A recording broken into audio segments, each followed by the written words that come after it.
This is Pet Life Radio. Let's talk pets. Welcome to Animal Rights on Pet Life Radio. It's your host, Tim Link, and I'm so glad you're joining us today. We've got a really unique and fascinating author coming on, and I love the book. We've got Anthony Cavo coming on. Anthony's going to talk to us about his latest book, Love Immortal.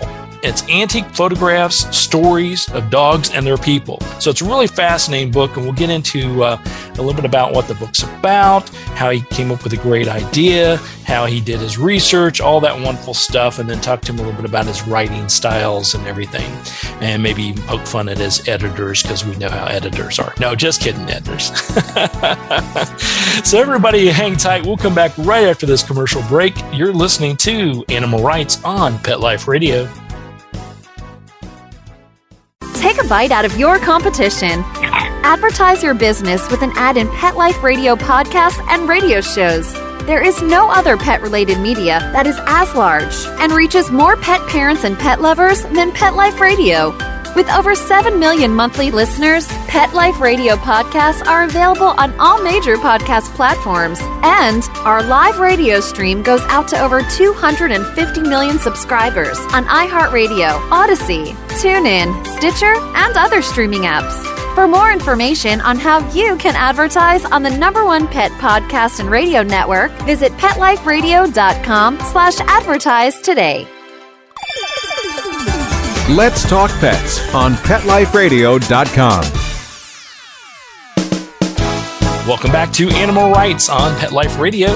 Joining us now is author Anthony Cavo. Talk to us about his latest book, Love Immortal. Anthony, welcome to the show. Hello, thank you for having me, Tim. Oh, it's great to have you on board. And I tell you, this book, big kudos to you, because I have to tell the audience, I'll let you go in the meat and the details and all the fun behind it. But, it captures your eye right away, because this is a hardback book that looks like the old-fashioned books of long ago, with the leather binding and all the wonderful photos and everything that's in there. And it's just chock full of great stories and history, and a remarkable collection of 200 plus photos in here of people and their dogs, and the love that we have for dogs, as we all know we do here at Pet Life Radio. So it's just a fantastic book. So big kudos, first of all, Anthony, on putting the book out. So tell us a little bit about Love Immortal. Love Immortal. Well, it started out with my love of antique photography, which I've been collecting since 1963. And I began cataloging my collection not too long ago, probably about 2013, 14, when I realized that I had about between 500 and 600 photographs of animals with dogs, with their people. And it was fascinating, just fascinating, because prior to that, I had assumed that dogs during the Victorian era were certainly treated as work dogs, or I never imagined they were bought, in the parlor, and certainly never imagined that people would go through the expense of having them photographed with them. So it was really an eye-opening, discovery. Yeah, because it's fascinating. Because when I look back through, in some of the early photos you have in here, dating back to, say, the late 1800s, early 1900s, it was a big deal to have a professional photographer take a photo of someone, and they got all their fancy garb on and the best photo, the best part of the house. And these people oftentimes were well-to-do, as we say nowadays. And then all of a sudden you see, a small terrier sitting on their favorite antique table that's probably worth tens of thousands of dollars today. So it's really fascinating to me that, like you said, that actually happened. Well, the oldest photograph in the book is a daguerreotype from 1848. And when you think about that, that's only 8 years into commercial photography. And it's a fascinating image because at that time, the exposure was at definitely a minute or longer, depending on the ambient light. And there is this young girl, she's 8 years old, and she has her hand on her dog's paw. He's sitting on a table, and she's just reassuring this young puppy. And it was enough to keep him still during that exposure time. And the photographer got this incredible image. And when you think of the challenge that he faced, it's just a very wonderful, clear, early image. But it does show the effect that just the simple touch of her hand on his paw had on this puppy, not even an adult dog, a puppy. Even kids from that time, you have blurry pictures. So I just can't even imagine a dog staying still that long.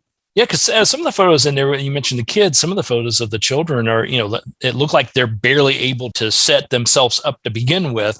And Yes. then all of a sudden they have their dog with them and dog beside them. And I thought that was fascinating. I have a hard enough time keeping my schnauzers still long enough today with advanced digital technology, let alone what they had to do back in the day. Yeah, and I can't remember a time growing up where we didn't have dogs, but we especially had schnauzers. I love it. I knew I liked you from the get-go. Yes, we started out with a rescue schnauzer. It was kind of a horrible story. Someone had died and they were having an estate sale, and they called my mom in because she was an antique dealer. And she heard this whimpering from the basement, and they said, well, that's the dog that was in the house with the person. And they had it in this dark basement. And of course, my mother couldn't leave without the dog. We left with the dog and nothing else. But that was our first schnauzer. Wow. Well, good on you guys bringing home the new schnauzer to you. And I'm sure you had a great, great life. She did. Then she gave us 4 pups too. There you go. So little do you know, you think you're getting one dog and you end up with 4. I know yes. 5 altogether. That's right. I know that story. So when you were talking about cataloging it, because obviously you said, your mom's was involved in antiques, and I know you're Yes. involved in that, and you've got these wonderful collection of photos. Did you have an inclination before that time that, hey, I could put together something here that is really remarkable and it focuses around people and their dogs? Or was it more of once you start cataloging it, you were like, my gosh, I got a lot of photos with people and their dogs? Yeah. As I collected, anytime I saw a photograph of a person with a dog, I typically bought it. I was always attracted to that. There are certain things that I am attracted to in a photograph, but across the board, anytime there was a dog, chances are I would wind up taking that photo home with me. As you said, when I was cataloging, I was amazed at how many I had, but starting to look at them each on their own and seeing the rapport that the owners and the dogs had with each other, that's what really hooked me and made me know that I had to share these because, again, I don't know how many people thought of 19th century dogs as simply work dogs or, mistreated farm animals, but this really was very enlightening. And it was to the point where I knew I had to do something, and I started putting them together about 2015. Wow, that's amazing. Because the research behind it, that was the next question.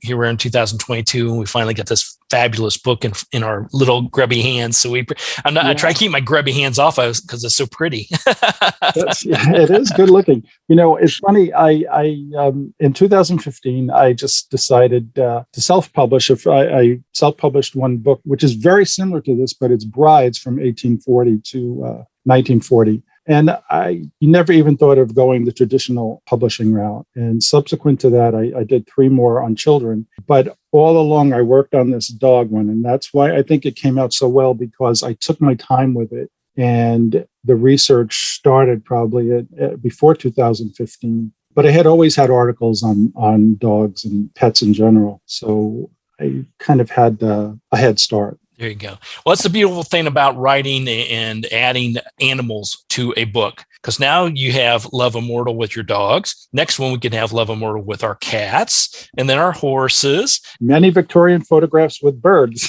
There you go. Editors, are you listening right now? Hopefully you've got it all lined up and ready to go.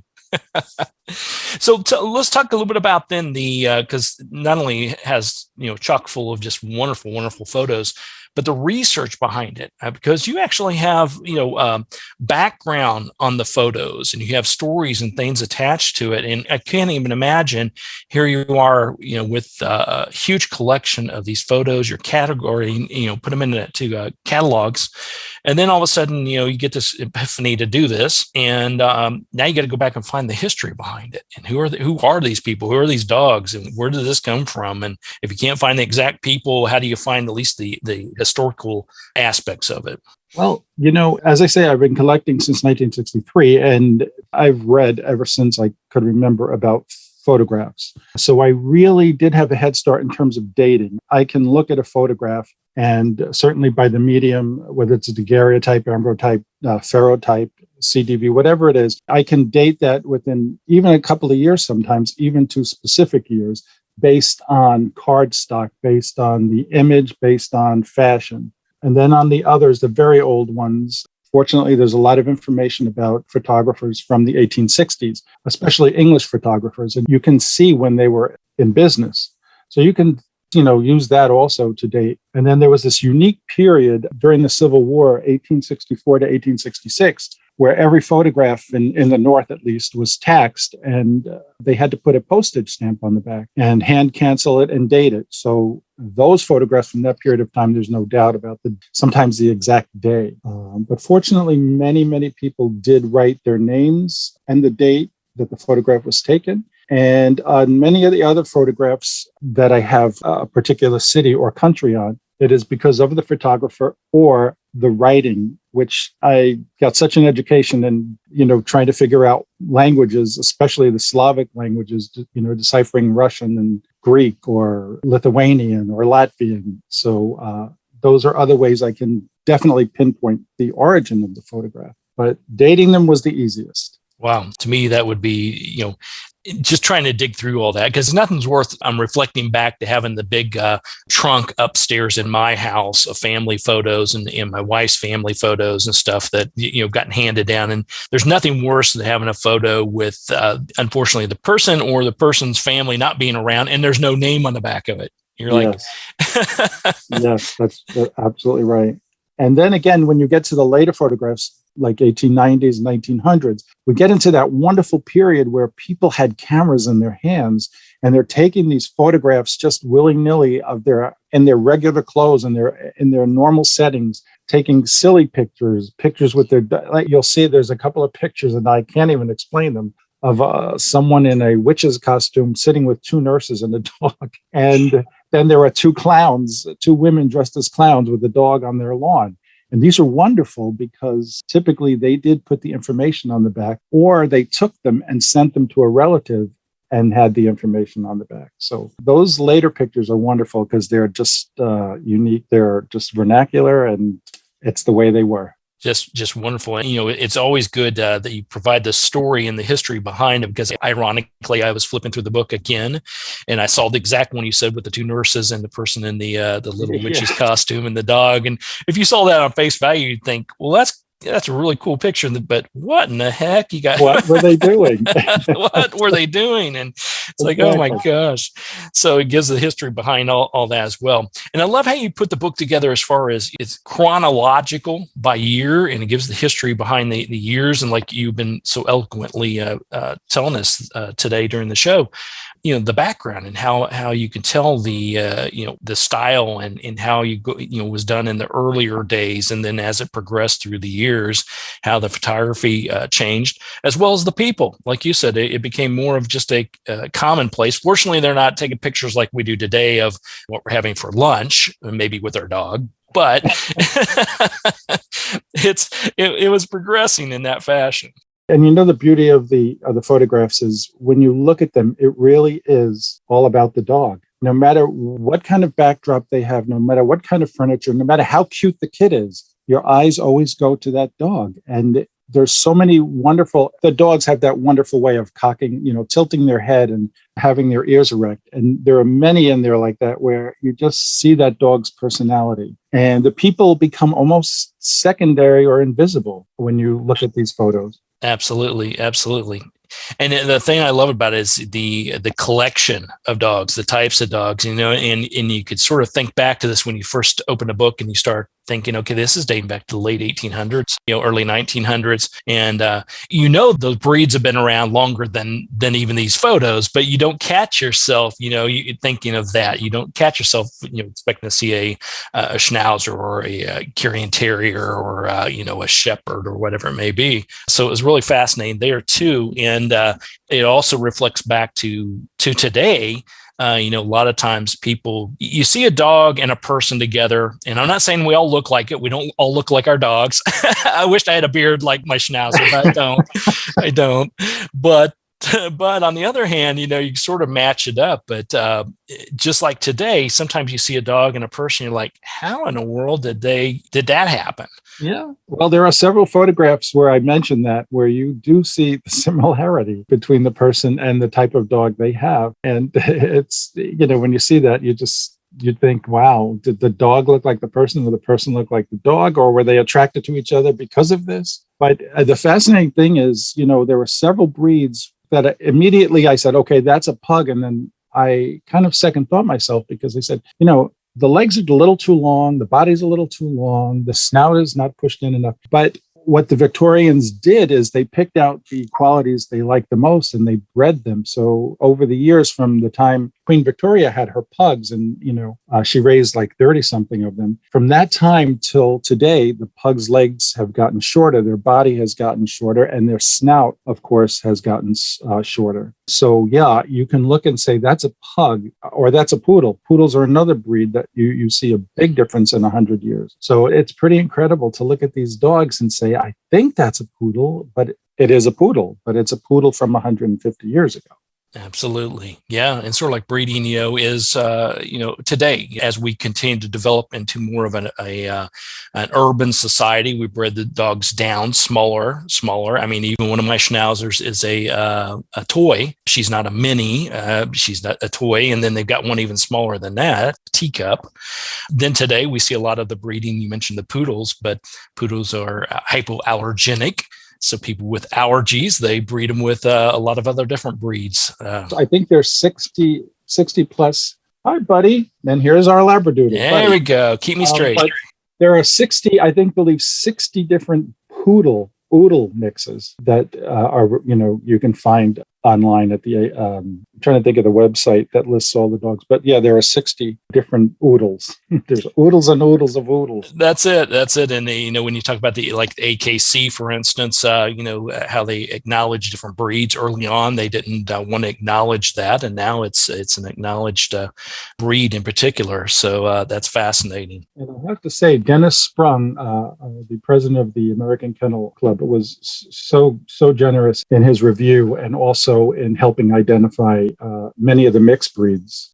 That's great. And it's always good to have that contribution using, people of different knowledge levels in different areas to contribute to it, for sure. All right, we're going to take a quick commercial break, and then we'll come back and talk a little bit more to author Anthony Cavo about his book, Love Immortal, Antique Photographs and Stories of Dogs and Their People, and talk to Anthony a little bit more about the research and the writing of the book itself. So everybody hang tight. We'll come back right after this commercial break. You're listening to Animal Rights on Pet Life Radio. Sit. Stay. We'll be right back after a short pause. Well, 4 to be exact. Hi, this is Tim Link, animal communicator and pet expert and host of Animal Rights on Pet Life Radio. Have you ever wanted to know what your pet is really thinking? Do you want to find out if they truly understand what you're trying to tell them? Ever wish you could build a better understanding and closer relationship with your pet? Well, now you can. Learning to Communicate with Animals is a 4-part on-demand workshop. In the workshop, you'll learn the essential techniques that are necessary to communicate with animals, including what is animal communication, breathing correctly to achieve the perfect state to communicate with your animals at a deeper level, using guided meditation exercises and method to communicate with animals, and how to send and receive information from your animals. So if you're wanting to learn how to communicate and connect with your animals at a deeper level, visit petliferadio.com/workshop and purchase and download Learning to Communicate with Animals. You'll be glad you did.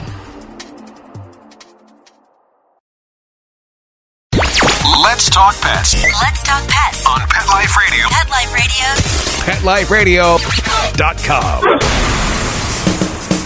Welcome back to Animal Rights on Pet Life Radio. Continuing our conversation with author Anthony Cavo. His book, Love Immortal, Antique Photographs and Stories of Dogs and Their People. So you cataloged everything. You started putting this together in 2015. 7 years later, you've got a book that's available all over the place. Tell us about that, more about that research process, and then more importantly, I said I was going to poke fun at the editors a little bit, and first of all, convince them to do the bird book and the horse and the cat book. Get on that right away. Sign it if it hasn't been signed already. But now you've got to narrow this down to, in this book, more than 200. We'll say a little over 200. And I'm sure that, you've got thousands of photos. How do you arm wrestle to, first of all, determine what you want to put in there and then what they say they want in there and come to a compromise? Yeah. That was the largest challenge. All the photographs had to be professionally scanned. And once they're professionally scanned, I had to restore these photos. So it's difficult to determine in advance. You have an idea of which ones you want to use, but until they're scanned and until I restore every one, you don't know what the end product is going to be. So I did have 500 photos scanned, and I knew we had to cull it down by half, which was really difficult because I felt like I was betraying these dogs, my dogs. And but ultimately it came down to how well they restored, which was very time consuming, and how dissimilar they were. I didn't want to have 20 pictures of dogs and a kid in the same exact pose. So I had to eliminate based on that. So I did get it down to about 240 photographs. My editor, Liz Sullivan, she was wonderful, but she was very challenging. In fact, honestly, about a half an hour ago, I wrote her a letter, an email, because today is the release date. And in the letter, I did tell her, you drove me nuts, Liz, but you challenged me and it worked. I did also acknowledge the fact that I probably drove her up a wall with with publishing is second nature to Liz. She's been in the business forever. It was brand new to me. And I'm sure there were times where I couldn't get an email through, or I couldn't do an editing job, without screwing it up. So she had a lot of patience with me as well. So, but we did have disagreements on which pictures to exclude, and she fortunately yielded on many. And then later on, I had unfortunately Liz left, and it was like changing horses in midstream. Mm-hmm. And I had a second editor, and I did manage to push through the images I really wanted. And then that editor left, and I wound up with a third editor. And it was just, by that time, I just was a seasoned pro, because I feel like when after HarperCollins made the offer, I had been given 2 or 3 different dates of publication. And then finally, my editor told me that she wanted the book in April. And I said, April, this was in March of 2021. And I said, okay, April of 2022, that's doable. She goes, no, April of 2021.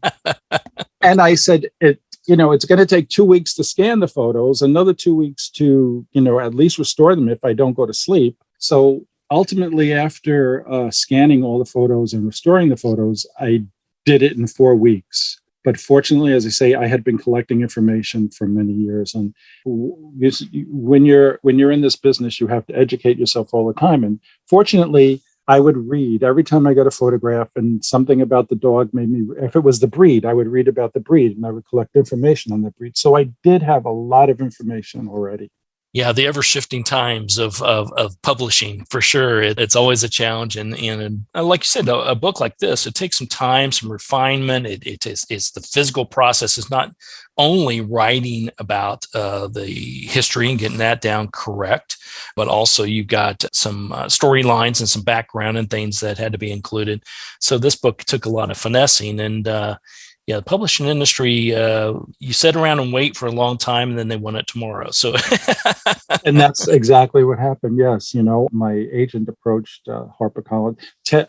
I think 10 different publishers, and we had responses within less than a week from about 7 of them. And by March, I think she first approached them end of January. By March, we had signed with HarperCollins. So it was, again, hurry up, and then boom, it was there. But I have to say that the artistic director, Ralph Gironi, did an incredible job with this book. He really saw my vision, and he just did it. It was amazing. It is amazing what he did with this book. Yeah, absolutely. Because the photos in here, for scanned copies of photos that date back, 100 plus years, 200 years, almost. And the quality is fantastic. And I love the fact that you have to, in my mind, I'm thinking, I love black and white photos to begin with. I think that really brings out the character of a person. Exactly. Yeah. Even today, if we take one today, to me, it's a totally different than having a color photo. That's true.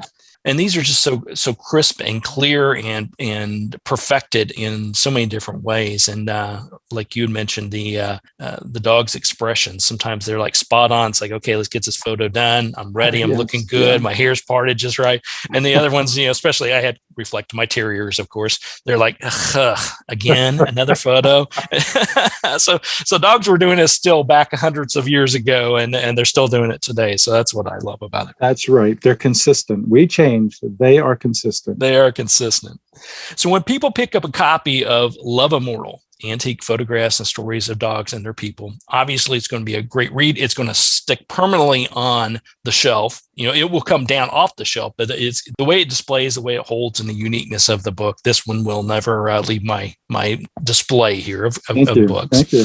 But what do you hope they get out of it? Is there a main goal or takeaway that you had going into putting this together, as well as now it's published? I think initially, it was an appreciation of antique photographs because, that is my passion, and dogs. But as different people saw it, the book was sent out for reviews to different people, of course, starting in, I think, April. It was amazing to find that no matter what their walk of life, where they came from, this is the one thing we all had in common. And that's a beginning. That is at least a commonality we can all share. And when you have something in common, it's almost like this, brotherhood, right? Sisterhood. That's what I love, because I'm hearing from people from all different places, and they're telling me they love the book, they love the dogs, and how much they love their dogs. And they're telling me their dog stories, and I'm listening to them, and I'm hearing the same stories from so many different people about their love for their dogs. And I think walking up the street and you see someone with a dog, as I do all the time, I walk every day, no matter, you don't know them, but instantly you can talk to them, you can start a conversation, you start a dialogue, and before you know it, you're waving to everybody in town that you seem to know. But it's all because of this commonality of having and loving a dog. Absolutely. And you remember the dog's name, but not the person's name. Oh, if you're me. Exactly. I have someone who lives up the street, and the dog is Oliver, and it's a little white pug. I say hello to Oliver all the time, and I'm so embarrassed I don't know the woman's name. That's right. Don't know her name, and usually acknowledge the dog and play with it first, and then maybe get around to talking to the person. Yes. And I met a Portuguese water dog, a puppy, the other day, and her name is Ruth Bader Ginsburg. Oh boy, and that's funny. She has a little white lace collar, and I see her owner, and I don't know her name, but I know Ruth's name. Love it. It is a great and fantastic common denominator, and yes. You're not alone. And I'm sure we're in a club by ourselves, not only loving dogs, but also not remembering the human companion's name. So, well, everybody go out and pick up a copy of the book. It's Love Immortal, Antique Photographs and Stories of Dogs and Their People by Anthony Cavo. Anthony, congratulations on all the hard work and the fantastic book. And thank you. Yeah, I'll look forward to talking to you again. I want to see that cat book, that bird book. I want a whole collection on the shelf of these wonderful books. The bird book might be a Cliff Notes edition, because I'm sure there's not that many photos of birds. But yeah, sure. Thank you. Absolutely. All right. Well, thanks for coming on the show today. We appreciate it. I really appreciate you having me. Thank you. Okay. Well, we're coming to the end of the show today. I want to thank everyone for listening to Animal Rights on Pet Life Radio. I want to thank the producers and sponsors for making this show possible. If you want to drop us a note, find out who's coming on the show next, what's going on in this wonderful cornucopia of entertainment that we have at Pet Life Radio, you can drop us a line at petliferadio.com. And while you're there, check out all the wonderful shows and drop me a line on who you want to hear from most. If you got any questions or comments about the show, we're glad to entertain those as well. So until next time, write a great story about the animals in your life, put it in a book, an article, a blog, however you want to get it out there, and who knows, you may be the next guest on Animal Rights on Pet Life Radio. Have a great day. Let's Talk Pets, every week on demand, only on PetLifeRadio.com.